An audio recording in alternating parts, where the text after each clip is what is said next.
Everybody wake up. Time to wake up. Time to start the day.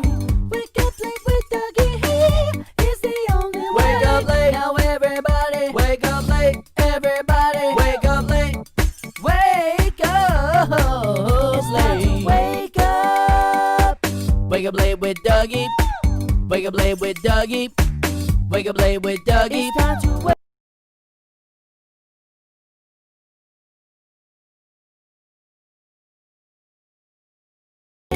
It was fun. Hey everybody, welcome to the Wake Up Late with Dougie show. This is Dougie Almeida, and welcome back to the show. Today, I'm joined by my co-host, the beautiful and funny Jen Hillman. Hello, everybody. Good to see you all. Absolutely. See anyone? Somehow. And I can tell you, extremely excited and honored to have our special guest on today, comedy icon and legend, Tom Dreesen, everybody. Welcome, Tom. I hear all the clapping.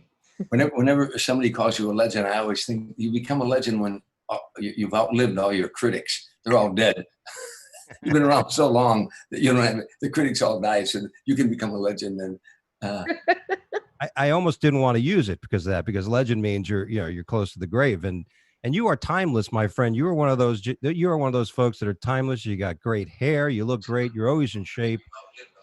You were just you're just a perfect man. Wow. I've never heard him say that about anyone. I got to tell you, I hope there's a lot of women I've known in my life that'll say, did he just say that Dreesen is a perfect man? He said it. I'm your witness. You know what, though? I have to tell you about being a stand-up comedian. You know, it's almost like playing in a major leagues. You got to stay in shape if you're going to stay out there. You can't drugs and alcohol and drinking, especially in the days of opening for Frank, when you're going out in front of 20,000 people in an arena.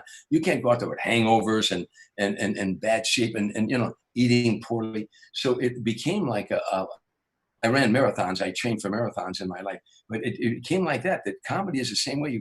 If you're going to do this for a long period of time, you got to stay in shape, Oh, absolutely. Wow. I don't think a lot of comedians got that memo that we know. Well, my point is, when you walk out there, if you don't feel good about yourself, you know what I mean? And that'll come through to the audience sometimes. You got to, and by the way, it's like an exercise when you walk out there in front of all those people in the round and you're working this part of the stage and that part of the stage. I think you have to not only stay in shape, but you got to feel good about yourself, Undoubtedly. I mean, there's got to be, obviously the most people I think I've ever performed in front of was 1,500 people at the Broward Convention Center during a mayor's gala ball, but 20,000 people. I mean, first of all, your timing has to be much different, right? You can't go out there and just be quick talking. There's got to be a major adjustment. Major. And I say this all the time. And by the way, I worked in front of 40,000 people in Hawaii one time with Frank. It was on a big outdoor thing.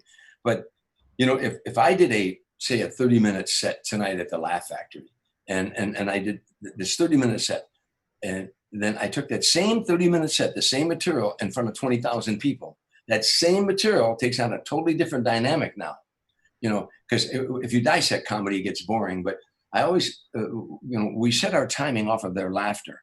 I always make the analogy that, say there's a pond of water in front of you and you got a rock and you throw that rock as high as you can in the air, and it goes as high as it can, and then it starts slowly coming down and it hits the pond and ripples across the pond. Say that's laughter. You don't move on that line when that laughter is on its way up. But some nights when I'm out there, it's starting to come down a little bit and I move. Sometimes it's coming down halfway and I move. Sometimes I let it hit the pond before I move. Some nights I let it hit the pond and ripple all the way across before I move. I can't tell you that before I go out there because I don't know. It's reading the audience and so I tell young comedians all the time, I can teach you a lot about stand-up comedy, and I do. I give classes and stuff. I can't teach you timing. You either have it or you don't, and timing is so essential. And like I say, that same material in front of 20,000 people. And by the way, they're behind you too. So you're in the round. So you got to work all parts of that stage and that laughter goes up and it comes down. And some nights, like I say, if they're not giving me what I think, I move quicker. Some nights, if they're giving me a lot, I move slow. And some nights when they're really giving me a lot, I let it roll all the way. But again, I don't write that down before I go out there. I don't know till it happens, as you know. Yeah, you just got to feel for it, right? You got to work on your feet. And, Sure. and based on what I read now, first of all, let me say this: if you haven't already, you have to go on Amazon and get Tom's latest book, Still Standing. And I, like I mentioned to you guys in our pre-show, that my wife was shocked that I was actually reading a book. She didn't know what it was. She thought it was like just pictures, as Jen said, of just naked women in there, and there aren't, unfortunately. But you got to get it, because first, and we're going to get into this. You have a storied life. I mean, like, I can remember as a child when I was a young lad. My parents would stay up late watching Johnny Carson. They were not early bird. They didn't go to bed early. They would be up late at night, and I'd be laying on the couch as a young man watching Johnny Carson. So you got to watch all this. I'm jumping here, but you got a great story about Johnny Carson in the book too, which I thought was amazing. And I don't want to give away anything to the book, but so I'm gonna kind of gloss over things, and if you want to let it out. But it's amazing. From day one, the book starts off with you in Harvey, Illinois, as a young man. And I learned the difference between tavern and saloon, or tavern and a bar, because that's where you grew up in. Yeah. Yeah, there were Harvey, Illinois is a suburb on the south side of Chicago. It had steel mills and factories, a lot of factories. They made everything from clutch plates to crankshafts, and it was just a blue collar town. And I shined shoes in all the taverns. We had 36 taverns in Harvey. There were 8 in my neighborhood, and I had 8 brothers and sisters. We lived in a shack. It was raggedy poor. If a window broke, you stuck a rag in it. If you got holes in your shoes, you put cardboard in it. And I would go to the bars every night, shining shoes in all the bars, and while I was on my hands and knees shining shoes in the bars, Frank Sinatra was on the jukebox. And that's basically, the book is that journey from that little boy. And by the way, to digress, all my career, I've viewed the world from that little boy. When I was flying with Frank's private jet, or doing the Tonight shows, or appearing in Las Vegas and all these places, I was only a heartbeat away from that little boy. There were nights that I would almost pinch myself, but I viewed the whole world from that little kid carrying that shoe shine box. If I close my eyes today, I can see him carrying the shoe shine box, trudging through the snow, going from bar to bar, trying to make some money to help feed his brothers and sisters. And none of this do I regret, by the way. But again, Frank was on the jukebox. It's the first time I heard him. And then years later, fast forward, I'm carrying Frank Sinatra's coffin out of a church in Beverly Hills, California. And so that book is about that, and all the things that happen in between, your comedians, the ups and downs, the hardships, the rejections. And man, I had a closet full of those. And Still Standing is a double entendre. I've been a stand-up comedian for 50 years, but I've been knocked down a lot in my life, and physically, as you know in the book, you read it, Dougie, physically knocked down. So, but I'm still standing, and that's the message, that you don't give up. We're warriors. Comedians are warriors. Yeah. And I'll go one more step further. When I was in the service, you bonded with these guys because you knew if the shit hit the fan. Can I say that? Can I swear? Yes. If the shit We hit the prefer fan, it. yeah, you had my back. It's okay to do it now. But you had my back, and that's and so we'd been through some skirmishes, and so I knew you had my back. When I meet with comedians now, even if I've never met them before, my heart goes in them because I know what they've gone through, and they're still going through. We're like seasoned veterans after about 10, 20, 30 years in this business. You've been rejected, told you were not funny, told you were the funniest thing in the world, and told you, you're not funny at all. You've been up for parts that you didn't get. You've been, had club owners who liked you and other club owners who would never hire you again. It's all those ups and downs that we bond, we comedians. By the way, and when we get together after the shows, all the comedians, we don't want to hear about that standing ovation you got. No. The time you bombed, tell me when you, Dougie, oh yeah, that night I didn't get one laugh. Oh yeah, tell us some more. Let's talk about the woman giving us cow eyes in the front row. Let's talk about her. Yeah. Did you have a backup plan? So when you were embarked on the journey as being a comedian, did you have a backup plan, or you were just riding this out to wherever it was going to take you? It was do or die. I once read a thing when I made up my mind. The first time I ever went on stage, I never thought I'd be a comedian. It was the furthest thing from my mind. I never dreamed I'd ever be a comedian. But the first time I went on stage with Tim Reed, we were America's first black and white comedy team. History shows we were the last. But I wrote something that first time on stage, it got a laugh. And when it got a laugh, it was like one of those epiphanies where like a B movie where the dark clouds open up and the sun bursts through, and my whole being went, yeah, oh yeah, this is what I want to do. I've been praying. I've been honestly praying, saying, God, what is it I'm supposed to be doing? Because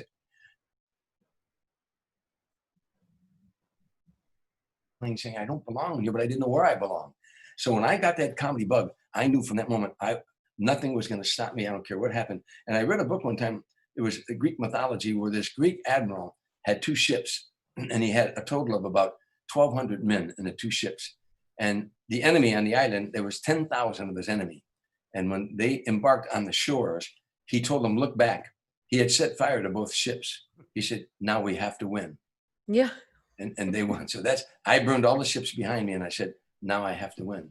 And I wasn't going to give up this dream. And I'm doing blabbing here, but Bertrand Russell once said the most profound thing. He said, there are people in show business who become major stars simply because they didn't have sense enough to quit when they should have.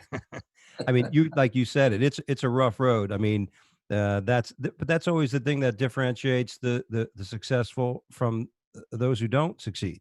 You know, dealing with adversity, handling it, and not letting it like define you, right? I mean, you're right. I mean, you have a show one day where you're getting an applause breaks, and you think you're the greatest person in the world. The next show, you're standing there greeting people, and like somebody walks by and goes, "Yeah, keep it up, buddy. Keep working at it." You're like, Dick Shawn, years ago, a comedian, said, people live from day to day, singers live from song to song, and comedians live from joke to joke. Your options up at the end of every joke, you know. Yeah. I think one of the most amazing elements, though, that from the time when you started comedy, because you didn't have social media, people who made it in comedy like yourself during that time, you were validated because you were funny. You couldn't get where you were unless you were funny. And now we have this competitive arena of comedians who maybe like went to an open mic at one of the big clubs, and they got a picture in front of the sign, and they got people to follow them. And whereas maybe they're mediocre at best at comedy, they're building knowing themselves on social media. And then for some of the people who are better at talent and worse at social media, or they're falling through the cracks. It's so nice that you come from a time where, like you said, you had to be, what was validated was being good. You weren't competing with one-nighters. You couldn't promote a one-nighter comedy show somewhere. You had to go out and did you ever do that? Did you ever have to go out and hand out the tickets and try to get people to come into the show? No, but when I saw that in Times Square, I was doing Letterman show like 3-4 times a year, and I'd go walking around Times Square, and I would see these young kids doing that, and my heart ached for them. But I also said I would have done the same thing.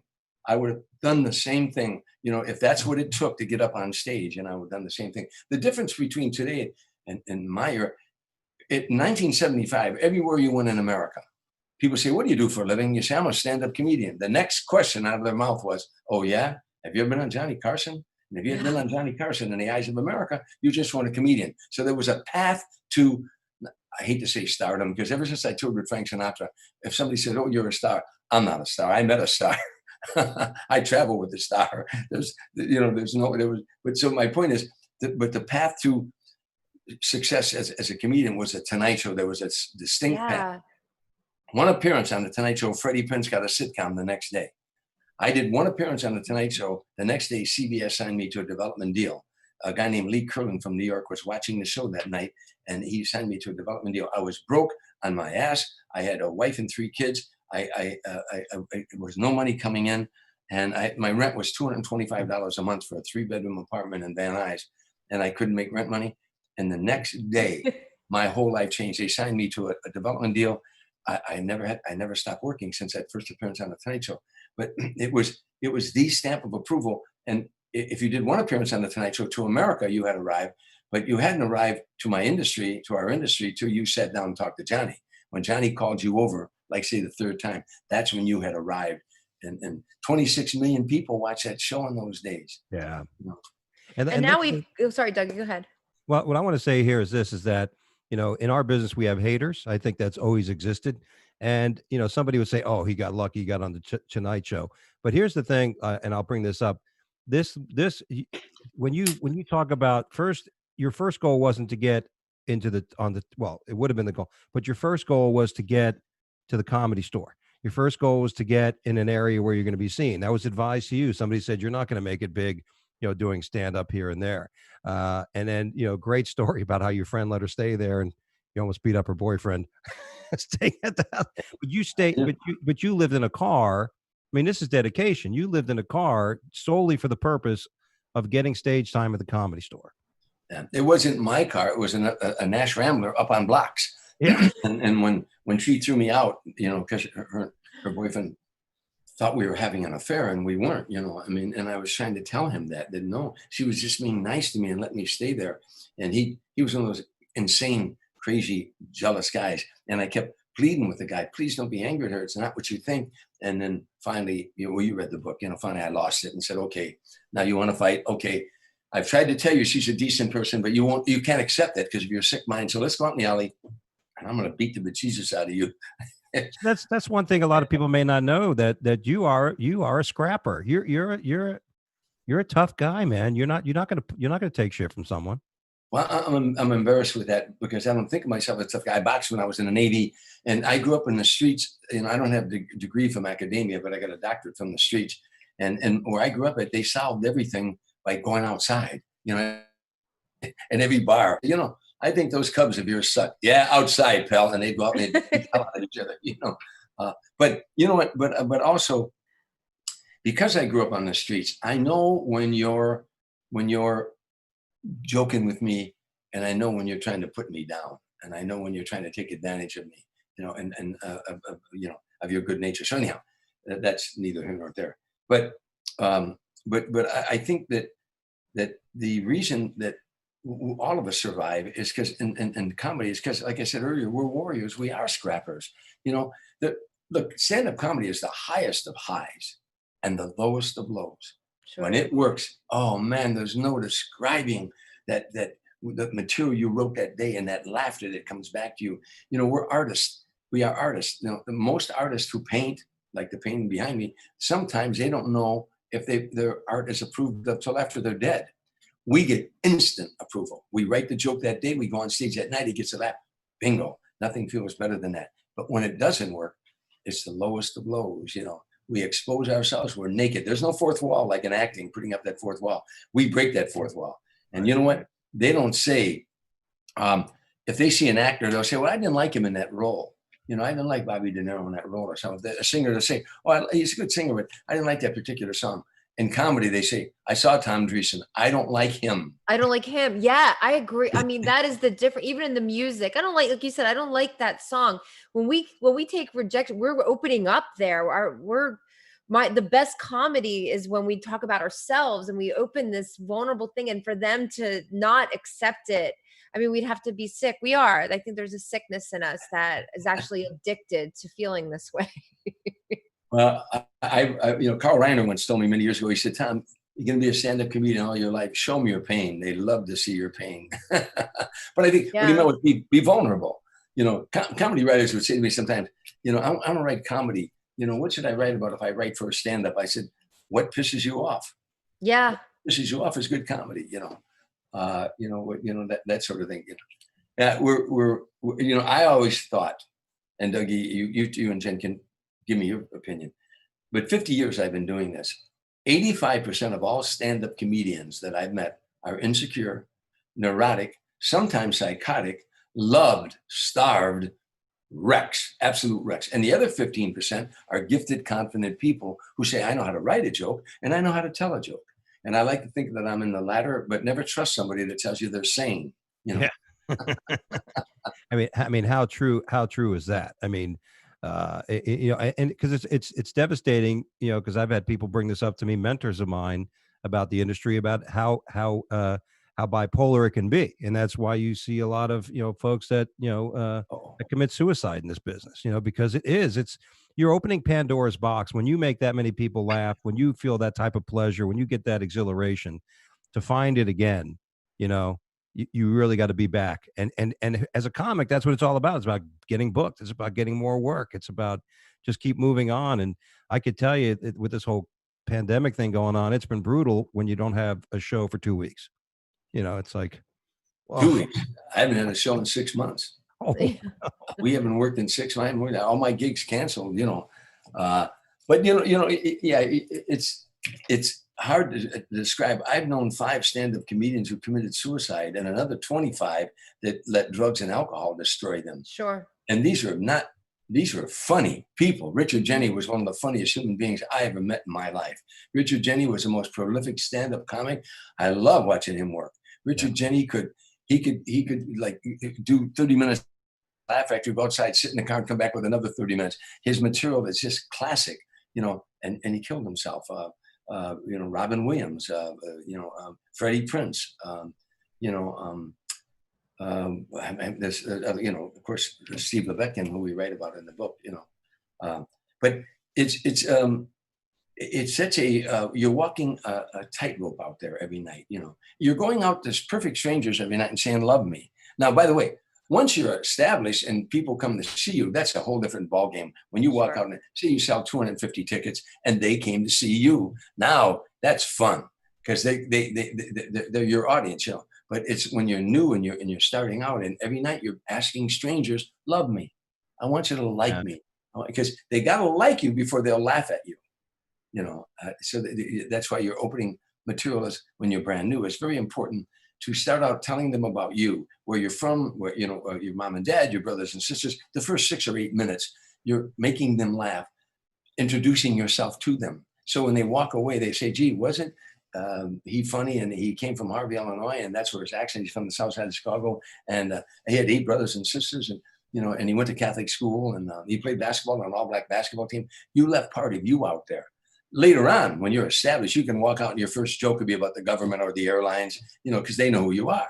But when you're new, you got to introduce yourself with comedy material to the audience. That's important. A lot of new comics, like anything, like when you learn a new language, you learn the dirty words, and a lot of new comics, you learn dirty jokes. And, when we talked a lot of comics at open mics and stuff, there I was like, why can't I be dirty? I'm like, look, you can do whatever you want. I'm just saying that, you're probably going to get a lot more work as a clean comic, and it's definitely a lot more challenging to write. Being in the business 50 years, are you still writing? Do you still grab a pen and paper and start writing some jokes? Yeah, you know what I do? I've always done this. Like, if I'm on the golf course, and I'll have pencil and paper there. Or now today, you use your cell phone. If I'm on an airplane, the thought comes to me, I just scribble it down, and I'll longhand it. Later, I'll go I'll have wads of paper and notes. And then some nights when I'm in the mood, used to be in the old days, it was the necessity. I had to come up with new material all the time. I did 61 appearances on The Tonight Show. Every time you did The Tonight Show, you had to do a new 6 minutes. So, and I did 61 appearances on it. So I was always in a state of writing new material. But I have to be in the mood anymore. I'll take all my notes and I'll longhand the joke, when you're writing a joke, it's, comedy is 2 things. Number one, it's 9/10 surprise. 9/10 surprise. The audience laughs because they didn't think you were going to say that or do that. So the setup line has to hide the punchline. And the other rule is there are no victimless jokes. Who's the victim here? Yeah, that's interesting. Like in the beginning, like I like to use self-deprecating humor in the beginning, make fun of myself because I'm going to be making fun of others. So I want to make sure I cover myself first and everything. But you're right. Very smart, by the way. Very smart. Open with the joke is on you. The first couple of jokes are on you. That's very smart. Well, as someone who's every joke is on her, I mean, I have a very self-deprecating act. And again, for women, I see a lot of women go right to the easy laugh with the dirty jokes, and it just breaks my heart because I think there is an audience for that. But even for myself growing up, I mean, you should want your comedy to be cerebral. It's smart and it's intelligent, and women have this amazing capability of kind of delivering that, and you don't expect it. But sure enough, the first thing women do is start telling dirty jokes. Fortunately, I was told very early on and directed away from that. I don't even really think that dirty anyway, in comedy. But I think it's just for my own influences. Though I grew up watching Ellen DeGeneres and Elaine Boozler and Rita Rudner. I was just saying Elaine Boozler. Elaine Boozler was Yeah. wonderful at that. Yeah. Elaine Boozler was great, and you know, Joan Rivers, she was edgy, she was funny, but very self-deprecating. I would say she was probably one of my biggest influences, and it's so much fun. It's for me, it's like I've looked at comedy, and you know, you might be like this too. I feel like a lot of comedians don't like the public. So like I love people. I can sit down with any person one to one and just be like, "What's your story? Oh yeah, where'd you come from? Oh, that's interesting.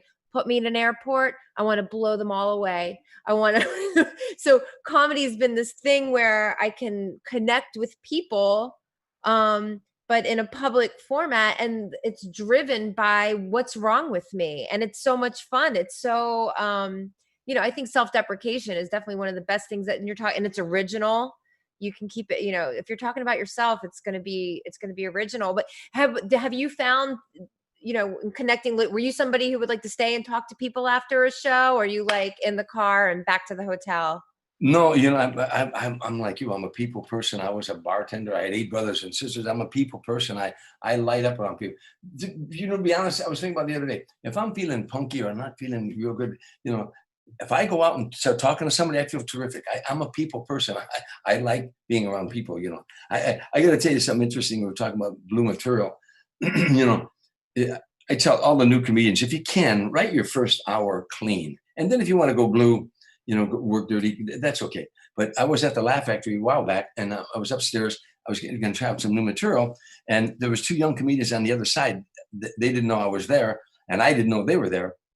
But one of them said, I heard him. I was looking at my notes, and one of them said, "You know, Tom Dreesen's here tonight."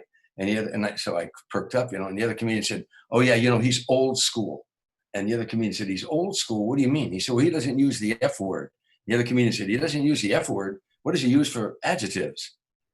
And I stuck my head around the corner. And I said, "Adjectives. That's what I use for adjectives. Adjectives." You know. But I thought that was so funny, you know. But you know, by the way, I'm a street guy. I can do a stag roast with the best of them, and I've done the stag roast. You know, I can be but if we're in show business, that's 2 words: show and business. When I started out, how do you get to the Tonight Show? Everybody, that's what could launch you. So you know, as a businessman, you're looking at, oh, you watch the Tonight Show and see what comedians are on there, David Brenner and all those guys. What they were doing. Oh, I see. You had the right material that could make grandma and grandpa, mom and dad, and the kids laugh. So that's what you had to focus on. Now, so once I started doing that, and I started doing a lot of Tonight Shows, now I'm being called on. In those days, in Las Vegas or anywhere around the country, all the theaters and around and everything, these singers all wanted comedians to open for them, you know. And so, but all had family audiences. I toured with Gladys Knight and the Pips and Natalie Cole and Tony Orlando and Dawn and Frankie Avalon and James Darren. I toured with Smokey Robinson and Mac Davis and Sammy Davis after a while. And then, of course, Frank. And there were family people in the audience. So they couldn't have a blue comedian. They wouldn't hire you. But because they saw me on TV doing all this working clean, I got a lot of work. And then corporate America. You know, the corporate, many agents said they lost their client. They had IBM, they had AT&T or American Airlines. They lost the client because they hired a comedian that started swearing and blue, and it offended somebody in the audience. So they called it the SAFE Act. They'd say, Dreesen's safe. You know, in other words, you're not going to lose their client, you know. But there was more money. Look, think about this. You're going to go work a comedy club. You can work as blue as you want. And you're going to work there today. I'll just throw a figure. I don't know what you make for a week there.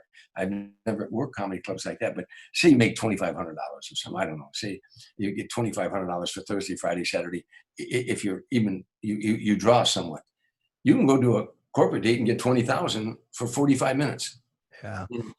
Yeah, I've heard about those. It's funny you should say that. I got the comedy bug when I was a spokesman for Hartford Financial. So I'm a financial advisor of 30 years. So I would do these seminars in front of like 300, 400 people talking about annuities and life insurance and all these things. And I actually got let go because I wouldn't stick to the script because I would like to be funny. I'd like to make it entertaining and stuff like that. And you're right. I mean, yeah, I've got an outline for a book, you know, I Mean No Harm, and The Funny Fiduciary. But you're right. I have a good buddy of mine, Mike Rivera, was the funniest teacher, and he wrote a book, and he goes and does all these corporate gigs with teachers. And there's a lot of great comics I know that you may not know them in the scene, but they'll work a comedy club, like you said, Tuesday, Wednesday, Thursday through Saturday, make a couple hundred, make a couple grand, whatever, 1,500. But then they'll do one gig on that Wednesday afternoon at a corporate show and get 10 grand. And then they'll be able to sell their book to the place. Oh, we got 100 people who will buy a book for everybody, and boom, absolutely. You got to work smart, Yeah, I mean, well, again, we're in show business. That's two words, show and business. I'll tell you a great story. Frank Sinatra told me, I never forgot this. He was telling me when we were riding around the desert, he stayed up till dawn. He never would go to bed till the sun came up. And I was staying at his house. He has this big compound down in Rancho Mirage. And we'd ride around till dawn. And he was telling me this story. He said, Tommy, there was a time when I was the hottest thing in the country. Tommy, he said, I was so hot that I could call any recording company, any heads of studios, any agent, any manager. He said, and they take my call. He said, Tom, I could call the president of the United States and they would take my call. He said, and then I got cold, real cold, and I couldn't get anyone to take my call. He said, 3 years go by and I got hot again from the movie From Here to Eternity. He said, I got hot again. He said, and I'd go out to a social event and I'd see one of those guys that wouldn't take my call. And I'd look across the room at him and he couldn't look me in the eye. He'd look down. And he said, but what he didn't understand is now I understood. We're in show business. 2 words, show and business. I couldn't do business for him. That's why he didn't take my call. He said, it was my fault. I thought we were friends. What a profound line that is. When I was 30, I one of my mantras I lived by was to know oneself is to know God.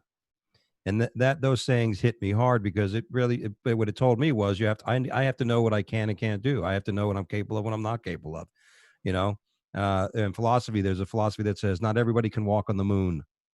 We'll have to understand our place in life. And I think you get it. That doesn't mean you have to settle for it. That means, I got to change that, and a lot of people do that. A lot of people in our industry will get mad at the booker. They'll get mad at the club owner. Why aren't you booking me? I thought it was funny. One time a club owner showed me the emails he got from comics he didn't give work to. He's like, hey, you had Bill Joe over there and I'm funnier than him. It's like, why would you? That's not how you get work, man. Well, it is a business. Like, I like that.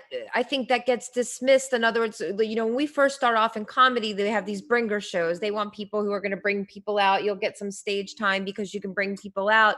And then people get to a place where they're like, I'm not a bringer, but I'm like, it's always a bringer show. You're not a comedian. Like, you have to be able to make the club money. At some point, I know some comedians who think it's about what the club can do for them, but it's always a bringer show. Kevin Hart is a bringer show. He works arenas or Frank Sinatra. I mean, it's always a bringer show. It's never just about your comedy. And I think because that goes back to that point, it's a business, and if you're not making the club money based on your name, then you're only bringing a little bit to the table. I've always thought it's so funny that we went on strike, as you know from the book. In 1979, the comedians went on strike at the Comedy Store because the Comedy Store was making millions of dollars a year. They had several clubs, and the comedians got zero, didn't make a dime. And so the comics formed. It's all in the book. But anyhow, after it was over, after 8 weeks of just horror, we got $25 a set. The comedians got $25 a set. And the improvisation did the same thing. Today, I think they're paying $12.50. And I think the improv is paying $7.50. But they went backwards. Yeah. Now they're doing bringers. And I've always thought, let me see, a bringer. So like there was a woman that worked at Ralph's. She was a cashier, and she was at Ralph's Grocery Market. And she was a nice woman. Everybody liked her. My daughter worked with her. And she said, Dad, Juanita's booked at the Comedy Store. I said, she is? You just told me she just started 2 weeks ago. I said, she's booked at the Comedy Store? Well, I didn't know what bringers were in those days. Well, she knew so many people from the grocery store. She packed the main room, packed the main room and went up on her lines so bad that people were shouting out, tell us about your mom, because they were hurting for her, But I thought about it. I said, let's say the club says to you, okay, bring us 20 people. It's $20 at the door. Okay, that's $400 a club rate. And then they got to have drinks, 2-drink minimum. So you're saying to the club, I'm going to give you $750 so I can work your club. Yeah. What do I write the check to? Whoa, whoa! How far we've turned around, and the club owner doesn't care that you bomb, because they're making 700, between the drinks and the Well, door. that is happening because YouTubers, so there are people who are having success on YouTube. They're making YouTube videos, which is a very different art than stand-up. Stand-up comedy is not the same as performing on a video. And what happens is those YouTubers were getting, 50,000 followers or 1 million followers. And then they call the comedy club and say, hey, we can come. And they're going to sell out. And the comedy club doesn't care that they put on a terrible stand-up show and that it was crap. All they cared about that the seats were full. That's something. Well, they're business. I mean, it's a business. It's and a when business. you realize, I would say, don't take it personal. I hate to make this an analogy, but in the mafia, in The Godfather, they had to kill Abe Vigoda, Tessio. They said, it's business, Tessio. Don't take it personal, but we got to whack you. Yeah. You can't take anything in comedy personal, right? Oh my gosh. By the way, we are here with Tom Dreesen on the Wake Up Late with Dougie show, who's had his new book out, still standing on Amazon. You got to check it out. Again, it's gotten me to read, and I haven't read since college. One of the things interesting stories was in the beginning. Your first real comedy gig was a duo, which was the first interracial comedy duo with Tim Reed. And now Tim was the actor who was Venus Flytrap and WKRP. Yeah, later on, he became Venus Flytrap on WKP. He was in a show called Sister Sister. He played the father. Yep. He was on Simon and Simon. I mean, he had many. He produced Never Been on Stage Ever in Our Life. And we went on stage for the first time together as America's first black and white comedy team. What happened was I was in a group called the JCs, a civic group, and they attacked the community's problems by doing projects trying to rectify the wrongs in the community. And they taught you how to chair a committee, how to serve on a committee, and how to set up subcommittees, and so forth and so on. And I wrote a drug education program teaching grade school children the ills of drug abuse with humor, a concept that I had. And by the way, I want to go back, digress. At that time, I honestly was praying, saying, God, what is it you think I'm supposed to be doing? I can't believe that this is what I'm supposed to be doing, but I didn't know what I wanted to do. And I was honestly praying. So anyhow, when I proposed this drug education program to the JCs to run it I wanted them to sanction it, run it as a JC project at a meeting one night, a new guy had joined the chapter, Tim Reed. He graduated from Norfolk State College. E.I. DuPont recruited him into Chicago as a marketing rep. And as vice president at the bank, he set up an account and he said, hey, you're new in the area, told him about the JCs and brought him to the first meeting. Now, this is where fate, he comes up to me afterward. He said, I'd like to work with you on that project. I'm a new member. I said, gee, I'm sorry. I already got a guy. I had a white friend named John DeBoer. The next day, John DeBoer calls me and said, I can't do that with you. I got a new job.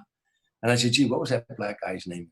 Now, Tim Reed and I get together. We rehearsed the program. We went in the school system. And the moment we walked in that classroom, I went, oh my God, what a blessing this guy is, because the children were black and white. The schools were integrated. And so Tim and I, we were young guys. When we walked in the classroom, we got their attention right away.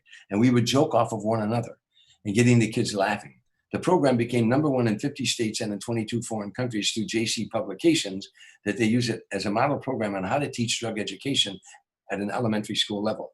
They weren't teaching drug education at a college or a high school level in those days, let alone elementary school level. But I wanted to get to them early. But anyhow, one day after, we were joking off of one another, we would plant the seeds of the ills of drug abuse. One day, a little 8th grade girl leaving the classroom said, you guys are funny. You ought to become a comedy team. And the thought of a black-white comedy team intrigued us. No one had ever done that before. Yeah. And so we started writing what we thought was material. We bombed and bombed. And there were no comedy clubs in those days. None. There was no open mics and stuff like that. We ended up working all black clubs in the North and the South, what they affectionately call the Chitlin circuit, black-owned, black-operated nightclubs. And we worked all white nightclubs, so we ended up being on the Playboy circuit. But, we paid dues. We paid dues that no comedy team ever had to pay. 4th time on stage, a guy put a lit cigarette out in Tim's face. Oh. And then tried to beat the bejesus out of me. And I told you I boxed on us in service, but this guy weighed like 100 pounds more than me. He almost crushed my ribs. It's a long story. It's in the book, all that, But we paid a lot of dues. The guy hit me in the face with an ice ball at the University of Illinois. There's only about 5%, 95% of people like what we did. The interesting thing about racism in those days, if there was a black guy who hated white people, hated them with a passion, he wasn't mad at me. He was mad at Tim for being with me. Yeah. And if there was a white guy, a redneck who hated black people, he wasn't mad at Tim. He's mad at me for being with Tim. And I had some skirmishes, and there's some real incidents that happened in those days, because I'm Irish Italian, so I got this temper that I have to keep. That's why I started reading positive mental attitude books, because I wanted to get control of me. Tame the shrew. Yeah. I thought, I have I am in an interracial comedy team myself. We're called the Ebony and Olive Comedy Tour. I am the olive, and so we thought that was funny. But the same thing, my buddy Chris Priester and I do this, and it's like, in this time of racial divide, let's bring people together through laughter. What it's all about. You one of the great stories about that, when you were your first show, there's a story in the book, the first show, how somebody heckled you when you walked out. Yeah. And you had the balls to drop the guy. First, I should say this, I guess you're probably a much better storyteller of this, but the balls for you and the bravery, and that you have to have that as a comic. You can't hold back. And you came out and said something that I guess even Tim said he couldn't believe he fucking said it. But what a great moment. I mean, that to me, if I was in that audience and witnessed that, even if I was black, I would have said, man, this guy, you know what I mean? You have to have respect for this guy for what he just said. Well, because it was, and I would love for the people reading the book, I don't want to go through it all now because it's too long, but they would have to know that it was such an honest reaction to that moment. That if I would have done it any other way, they would have said, oh, this guy's full of it. This guy's full of it. If I'd have been, patronizing or condescending, I just came out with it.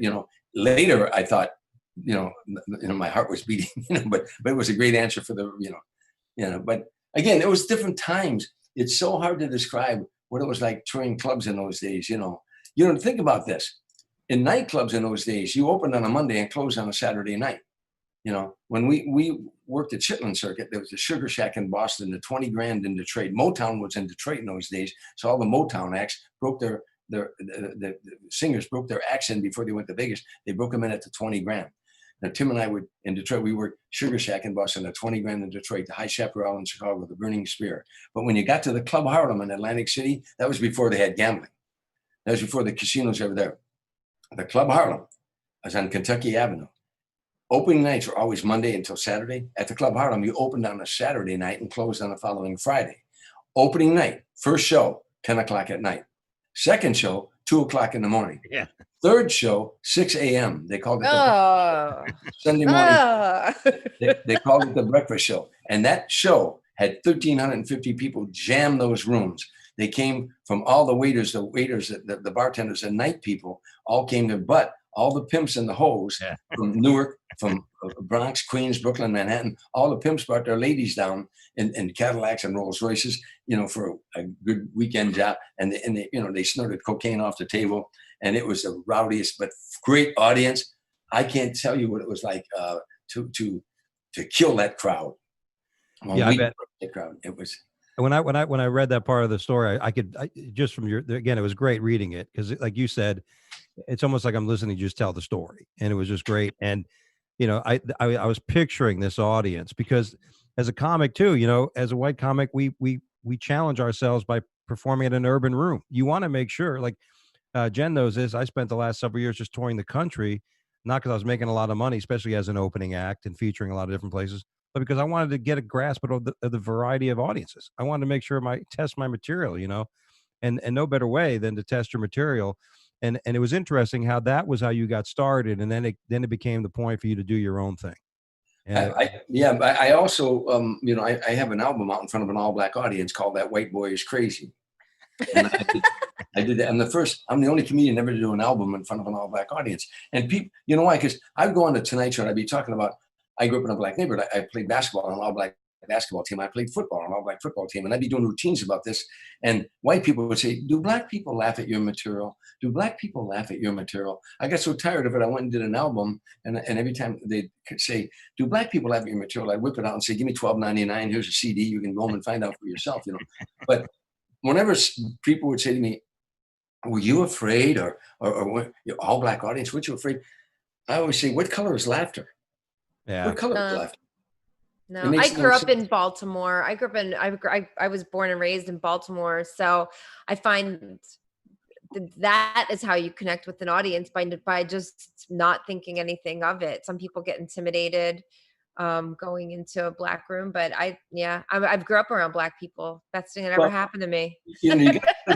there's a total difference between black audiences and white audiences in my day. Absolutely. If black audiences would talk back at you. You know, if Yeah. you'd go out there and and you'd say, it'd be like the amen corner in church to them. You know, say, I just got in from St. Louis. My brother lives in St. Louis. You know, they would talk back, and you have to learn off the roll off of that. You know, look out now. Oh, don't go there now, brother. You know, I love that. Or I love when people verbalize instead of laughing, go, that's funny. That's funny. Yeah. Like, yes, it is.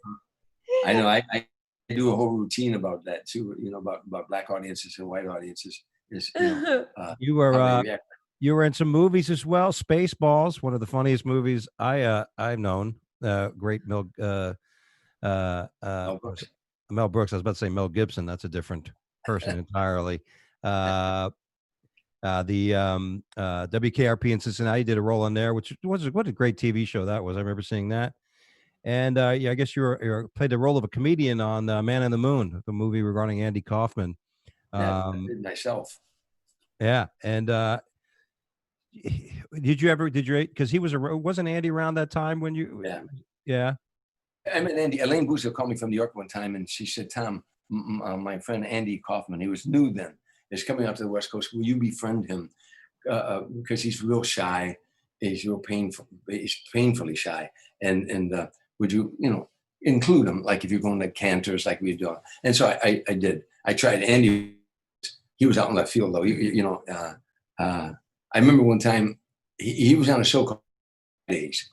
The whole thing was that he was Jewish and that he was dating a Catholic girl. That was supposed to be the rift there, that they might get married and on. And I was sitting around him. I said, Andy, you know what you ought to do? I said, you ought to, on the show, get married on the show, on that show Fridays. You and the girl get married. I said, but what you do is, your Jewish family comes there, and then her Catholic family comes there.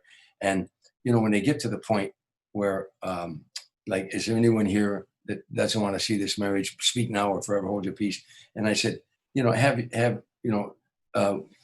the Catholic one said, I don't think that she should marry a Jew. I just don't think it's right. And then somebody on the other side said, I don't think you've got any business, and I want you to keep your mouth. I said, don't tell me to keep my. I said, and pretty soon they're all beating each other, throwing fists and punching. And I said, and they have a real Donnybrook. And he said to me, what's a Donnybrook? I said, well, you ever watch baseball when both benches empty and they're in the middle of the field? That's a Donnybrook. I said, now they're all fighting, and then now the cake is there and you're smashing, and it becomes, he goes, wow, you're not going to use that, are you? I said, what? He said, can I have that? I said, yeah, you can have that. You wouldn't know if I was going to use that, But he just was, it's hard to describe him. When he became Tony Clifton, that's who he was. And you couldn't say to him, hey, Andy, how you doing? Because when he was doing Tony, and he would come to the improv some nights as Tony. And if you said, hey, Andy, he'd walk out because you broke his character. So we all had to be careful, he was a sweet, sweet, sweet soul of a guy. Yeah. How can you not forget that moment? I think it was on Carson when he comes out with the record player and does the Minnie Mouse or the Mighty Mouse song, and he would just sit there. I remember he came out one time, he didn't even do that. He didn't say anything. I don't know if it was Saturday Night Live or what it was. He didn't do anything. He just sat there and like, he's so special. He didn't say a word. He'd act like he was about to say something, and you would laugh because that person, that's powerful. When somebody's mere presence, makes you laugh. To have that take a risk, like that. Good actors risk in the scene, and stand-up comedians. There was no one better than Robin Williams. They tried to compare him to Jonathan, and I love Jonathan Winters, and I knew Jonathan, but Robin was the risk. Robin would go to places that no human being would dare go with his comedy, and he'd find something in there. It just was. He was just brilliant at that. But taking a chance. I remember at Carnegie Hall, Andy is doing his stand-up, and now he does these silly things. He's singing a Gene Autry song or something. I'm back in the saddle again, and the orchestra's playing. Out where a friend, there's a friend, where the longhorn cattle graze. And he looks and he goes, there's a woman singing with me here. Ma'am, I don't need any help. You know, I don't need any help. Now the woman's like 85 years old. You keep singing along with me. And she said, well, I'm a big fan of Gene Autry and I always loved his movies. Oh yeah, you love his movies. So, and you like singing his songs? Well, have you ever sung at Carnegie Hall? And then people, oh, come on up here. Now he brings this 85-year-old up again. And he said, go ahead, you want to sing? You want to interrupt me? Go ahead and sing. So now he's going to conduct the orchestra and he gets that mean look on his face. And he goes, now he's going fast. Back in the saddle again. Now she's trying to keep it. I'm back in the saddle again. We're a friend. There's a friend. We're the longhorn cattle great. Now she's gasping for air and he's going fast and fast. I'm back in the saddle again. And she goes, and falls over. Oh. Now people go, oh my God. Oh my God. She's laying there. Oh my God. Now, what's wrong? Now some people come from stage right, like paramedics, and they got this electric thing in her, like in the chest, and her legs are kicking. And they're going, oh my God, oh my God. Now they close the curtain and you're woo, woo, woo, woo. Sirens coming in. People going, oh my God, oh my God. Moments later, the curtain opens up and Andy and this woman are dancing. They're dancing, this 85-year-old woman. and you know what? The New York Times called him the son of Sam of comedy, you know, because, Son of Sam was his murderer. And because he wasn't afraid to fail. He would do crazy shit. Sometimes I would say, you know, Andy, I don't get that. I mean, you've gone somewhere here where I don't, but that's what he didn't care whether you liked him or not. What he cared was there was no reaction. You know, great actors will tell you that the worst thing can ever happen to an actor is after the play is over, they walk outside and they felt nothing. Yeah. They didn't feel rage, anger, happiness. They felt nothing. So Andy wanted you to feel something. And you know, that's that. By the way, the movie Spaceballs, you know, I got that role in that movie. I just got a divorce and I'm dating this beautiful girl, big, tall girl. It's our first date. I'm in a restaurant in Santa Monica, California, and I go to the bar, we're waiting for a table. And I sat down and she's tall and she stayed up and Mel Brooks was in the restaurant and he saw her. He didn't see me and he walked all the way around and he went because she was so pretty. And then he saw me. And I said, oh, hey, Mel, how you doing? Because I had met him before. I said, hey, Mel, how you doing? I said, this is my friend Trish. Her name was Trish. And so we're talking, and she was excited about meeting Mel Brooks, of course. But I said, he said to me, hey, Dreesen, well, what are you doing Monday?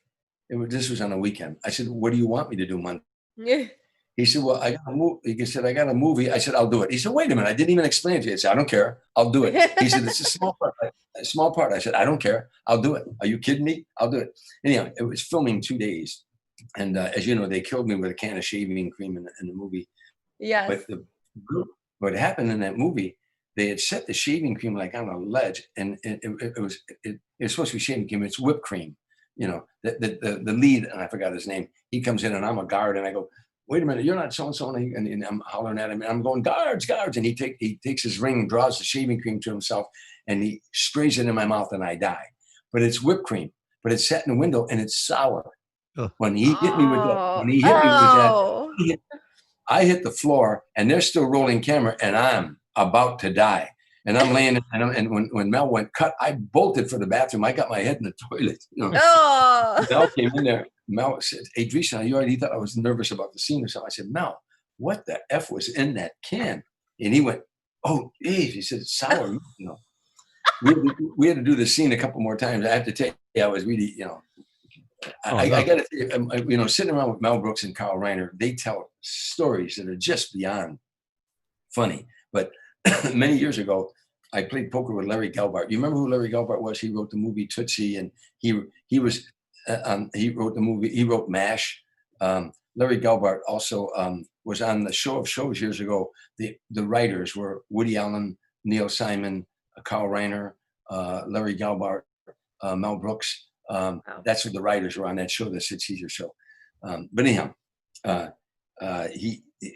Gelbart told me, he said, when Mel Brooks had the producers on Broadway, when the movie The Producers first came out, not the movie, when the play, He said, after Act One, they were in the lobby.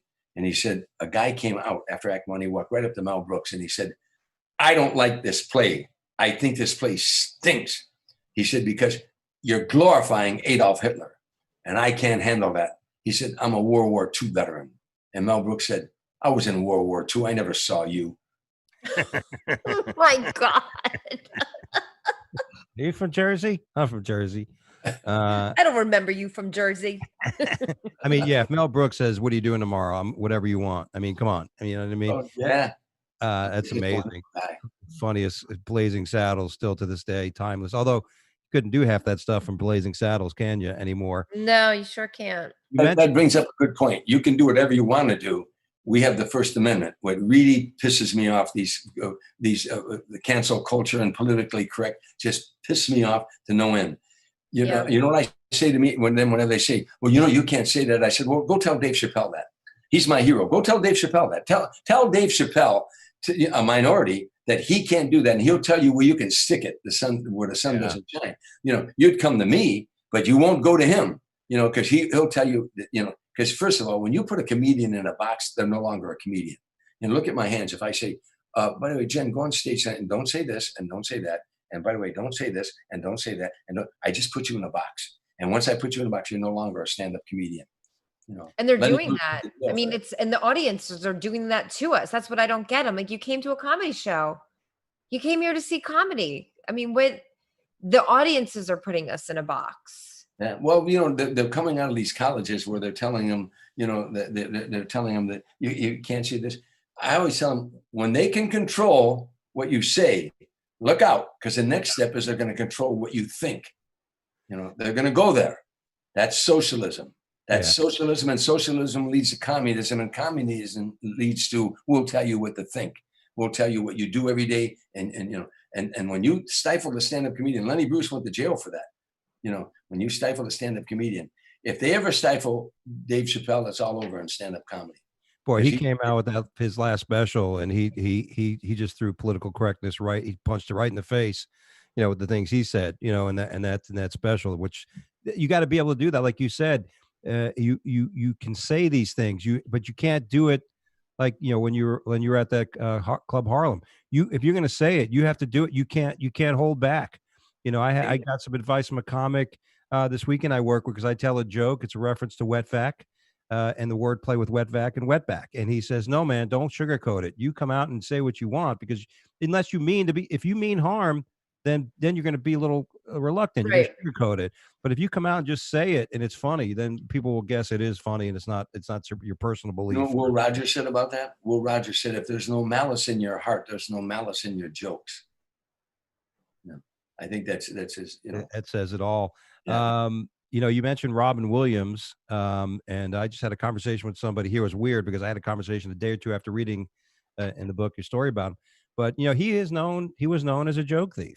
He was known, and stuff like that. I have friends that talk about other people, even like Eddie Murphy. Eddie Murphy stole some jokes. I think it was his Mr. Rogers gig was somebody else's gig in New York that he actually just did. And that somebody said, hey, Eddie Murphy just did your gig on TV, and he's like, oh, but you had a great, you had a great point in there. But Robin Williams was the kind of guy, if he did your joke, he did it better than you. And you're like, what are you going to do? Robin could take a germ of a joke that's just a mediocre joke and turn it into a 4-minute routine or a 5-minute routine. He was brilliant. He just was his genius. He was my opening act. I did like 2 Tonight shows, and I worked at a place called Laugh Stop in Newport Beach. A guy named Michael Kelly owned the place.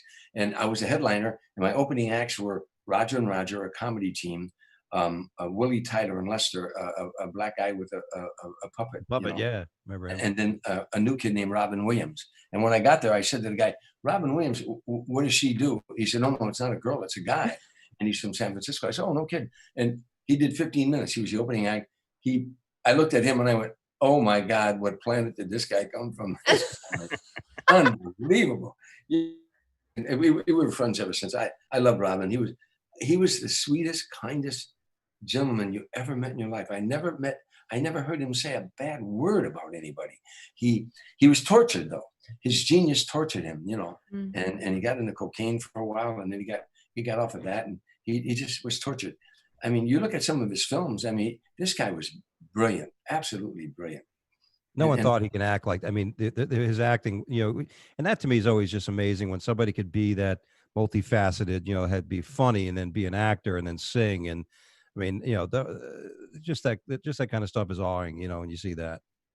Doug, this guy would go to the Comedy Store and jump up when he's a star, and he'd do like 30, 35 minutes. He'd let him go whatever. He'd leave there and go over to Improv 35 minutes. And he'd leave there and he'd go over to Comedy Magic Club. Then leave there and go to he would do 10 or 12 places a night. And I think he was doing a lot of blow in those days too, but he just could not get enough. And his brain was a sponge. It would absorb. He would see other comedians working, and he would absorb some of the material. And then it would come out where you wouldn't even recognize it was your material. He was brilliant. That was a genius. And of course, one of the greatest of all times, Frank Sinatra, who, like I said, you got to open for, Sammy Davis Jr. I mean, great, these for performers. The thing that was amazing to me as an opening act, you were doing it for singing and music acts. So you were the comic. You were the opening act for a star, but these were, a different level of entertainer. There were singers, there were this and that, but you were the comic. And like you said, so if somebody says, "Hey, you're an opening act," no, you were the comic on a head show, I read this stuff, by the way, and because as an opening act, you have a certain thing, like, and Jen mentioned something earlier. I've worked for people and they'd be like, "Hey," because I mean, when you had Robin Williams opening for you, it's not like you would go to Robin Williams and go, "Hey, Robin, you mind toning it down a little bit? I don't want to work so freaking hard." I mean, you never said that to him. No, but you know what? I was going to write a book at one time called Opening Act, because I had opened for some of the biggest names in show business, Dean Martin and Sammy Davis and Frank. And there's a certain responsibility that opening act has. You got to get that audience up for this guy. You got to get that audience up for them, or they're not going to keep you, and you can't insult his audience or her audience, Mm-hmm. A lot of women too, as singers. But there's a certain responsibility. And what I would always do, and even though I was doing Tonight shows, I was doing Merv Griffin, Dinah Shore, Mike Douglas, Johnny Carson, Midnight Special, Rock Concert, Soul Train, American Bandstand. I was doing, Hollywood Squares and $20,000 payment. I was away doing a lot of stuff. But when I opened for them, I would say to them, how much time do you want me to do? Is there anything you don't want me to touch? This is your audience. They paid to see him, and I got to get them up for you. How much time? And I said to Sammy Davis, "How do you want me to dress?" He said, "I think you should dress at least as good as the people that see us." In those days in Vegas, the dinner show, you wore a jacket, and then the second show you could dress more casual. You wore a suit and tie. You could dress more casual. But there were certain responsibilities to an opening act, and that you had to, saying that, I said to Frank Sinatra one time, "Why do we wear tuxedos? We wore tuxedos wherever we went, except closing night in Vegas or Reno or Atlantic City. And the closing night, we wore a suit because we bolted out of there, got on the jet." But I said to Frank, "Why do we wear tuxedos?" He said, "Tommy, if we're going to do a show for the king and the queen, royalty, would we wear a tuxedo?" I said, "Yeah." He said, "Well, that garage mechanic from Detroit and his wife, who's a waitress, who worked all year long to get enough money to buy 2 tickets to our show, they're just as much royalty as the king and the queen. We dress for them the same way we dress for the king and the queen." I thought, but again, it's his show, and I'm the opening act.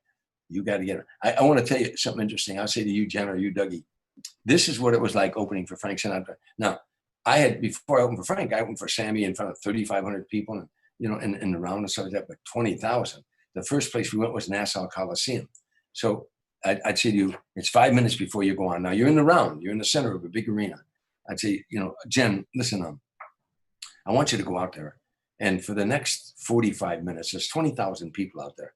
For the next 45 minutes, I want you to hold their attention. Oh, one more thing, Jen, I want you to hold their attention, but I want you to make them laugh for the next 45 minutes. Oh, one more thing, Jen, I want you to hold their attention and make them laugh, but I want you to make them laugh when you want them to laugh. I want you the strings on the emotions of 20,000 people. No props, no tricks, no charts, no special arrangement, no special lighting, no orchestra, nothing, but you and 20,000 people. And one more thing, Jen, not one of them came to see you. That's the feeling. And then you go, gulp. Right. I'm like, where's the Showtime. bathroom? Didn't you show me where the bathroom is? but I tell you what I used to do. And I taught other comics, when you work in a big arena and you're opening for a guy like Frank, I'd walk out there. First of all, the arena would go dark and everybody go, whoa. And the orchestra was in the pit and they go, bum, ba, da, dum, ba. Everybody go, ah. They think Frank is coming out, and they say, ladies and gentlemen, the comedy star of our show, Tom Dreesen. You go, oh, as you're walking to the stage. And fortunately, I had done a lot of television in those days, so I did have some recognition, but still, they came to see Frank. So my opening line, you'd never go out in an audience that size and with your A material. Not then. I'd walk out and I'd say, how many of you out there, applaud now, how many of you out there thought Frank Sinatra was coming out? And they'd applaud. I'd say, I know just how you feel. I'm a little bit disappointed myself, Now, the joke is on me, right? But here's what I'd use this all the time. I'd say, how many of you out there are in this arena for your very first time? Applaud. I didn't say raise your hand. I said applaud. I talk and you react. I talk and you react.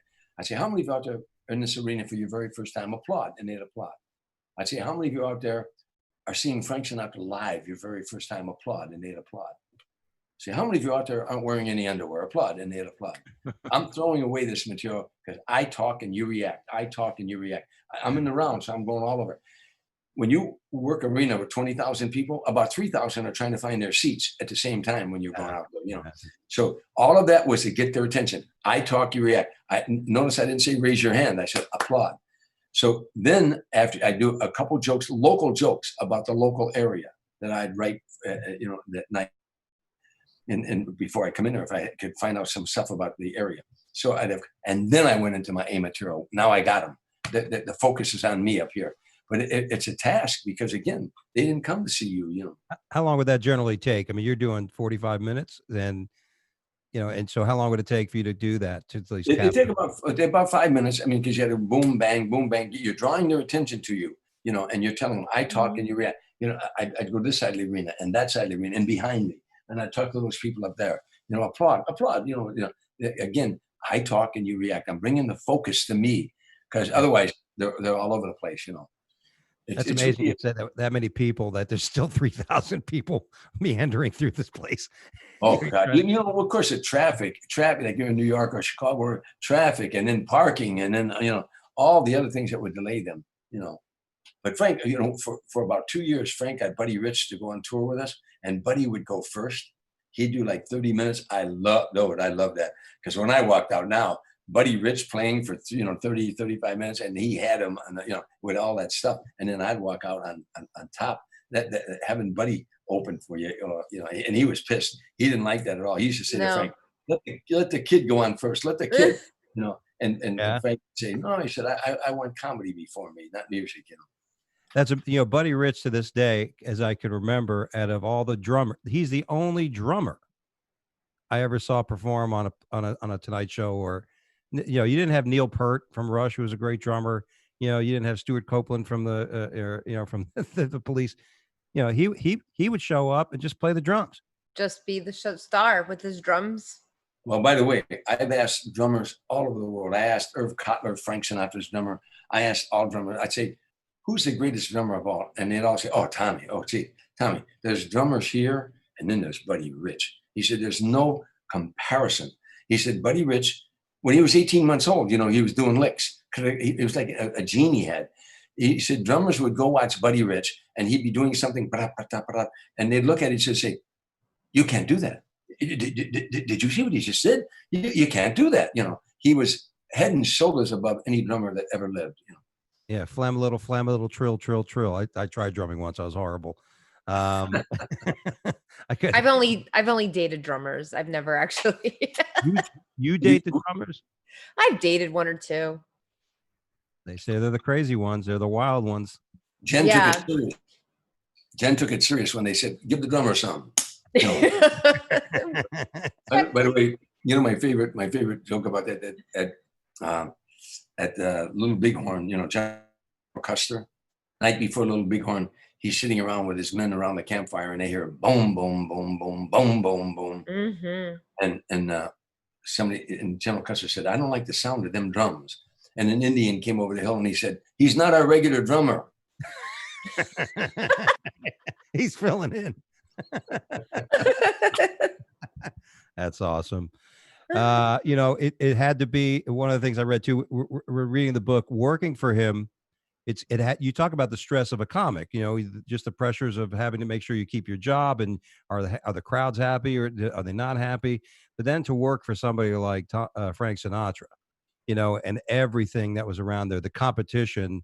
You talk about it in the story in the book a bit, but the competition alone, you know, to be in that spot must be like you wake up every morning like thinking, oh my God, you know, I hope I keep, you know, I hope I keep my job, you know, and it's had to be pressure. I got to tell you what, you know, before I met Frank Sinatra, I did like 30 or 40 appearances on the Tonight Show.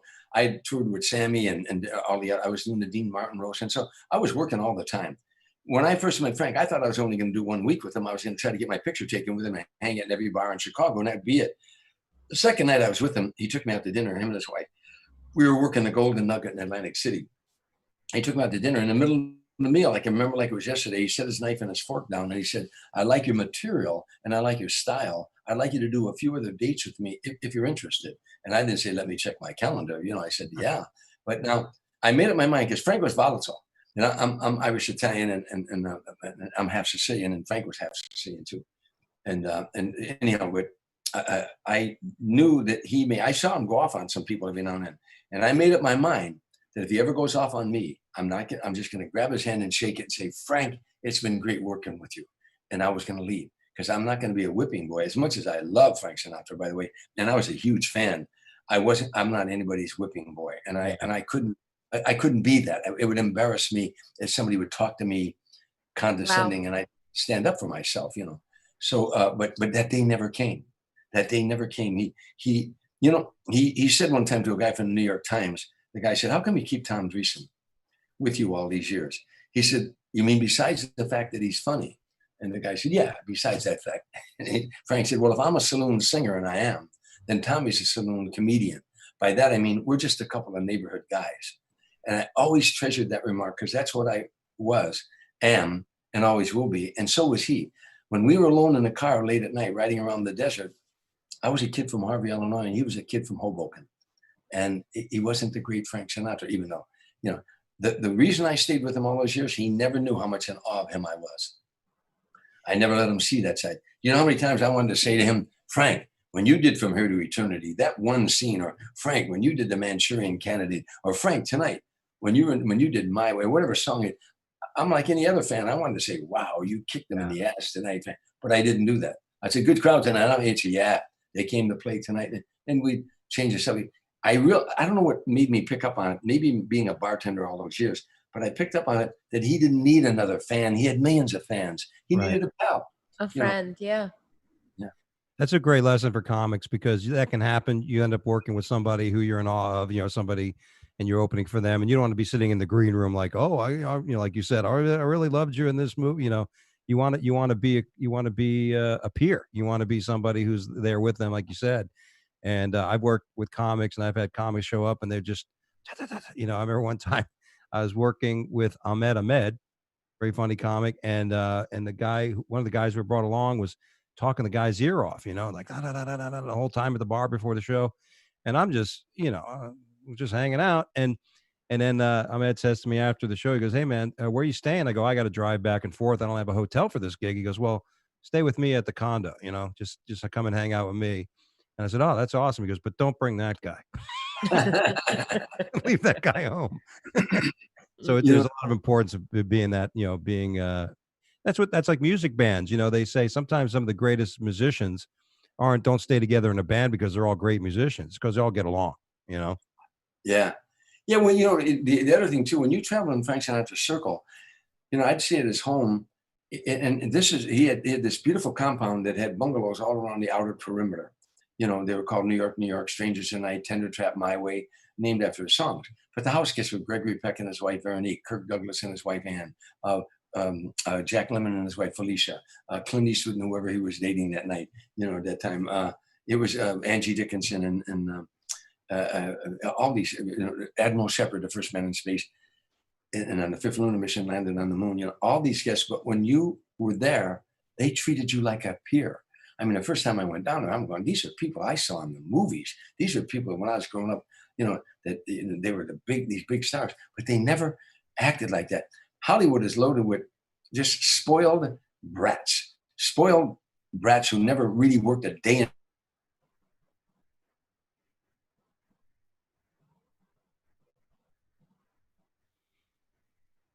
Oh boy. I think we lost Tom for a second. Did we lose? He's looking frozen. Yeah. Give a minute for the connection to. I was worried. I was a bit worried there too, because there's, the fires going on there, and there's some power outages in California too. So hopefully we get him back, because Yeah. I hate to say goodbye. Well, in the meanwhile, I would love to talk about my how happy I am to be here at the Artist House in Key West with my little buddy. Is this crazy? This little Robert the doll? He looks haunted. It is haunted. So this was the house of Eugene Otto, an artist, and he lived in this house, and he had this little doll that was made for him, I believe, by his mammy, and it was like a life-size doll with this little dog, and he had the same outfit. And they have a whole thing that Robert did it. Weird things would happen here at the Artist House, and they would say that Robert did it. And what happened is, once Eugene left the house, we lost. when Eugene left the house, people would still see things happening, and they would like see Robert the doll up in the window and move around. And so this place is super cool. If you're ever down in Key West, definitely come check out the Artist House. I do believe it's haunted. I believe I have experienced a haunting here, but man, it is. If the Key West experience doesn't happen unless you're here at the Artist House. I'm sorry. It's like a bed and breakfast you can stay at. Yeah. Oh, it's a bed and breakfast. Carlos and Jessica. I mean, it's like staying at home with family, and it's just, the hospitality is unbelievable. And we're right downtown. I mean, we have bikes, and we're just biking around Key West and coming back to the room, and it's just fantastic. If you're gonna stay in Key West, you got to stay on Duval Street. I mean, you know what I mean? Why bother being somewhere else? You got to stay there and walk and get drunk and come back, and you know what I mean? That's the only way to go down to Key West. It's fantastic. We come back here. We come back here all the time, and they were nice enough to let us. I mean, I'm in the middle here, like we're doing the podcast right here in the welcome room. But I know, I can't believe did we lose Tom? Is that? Yeah, Brad. We were able to get him back?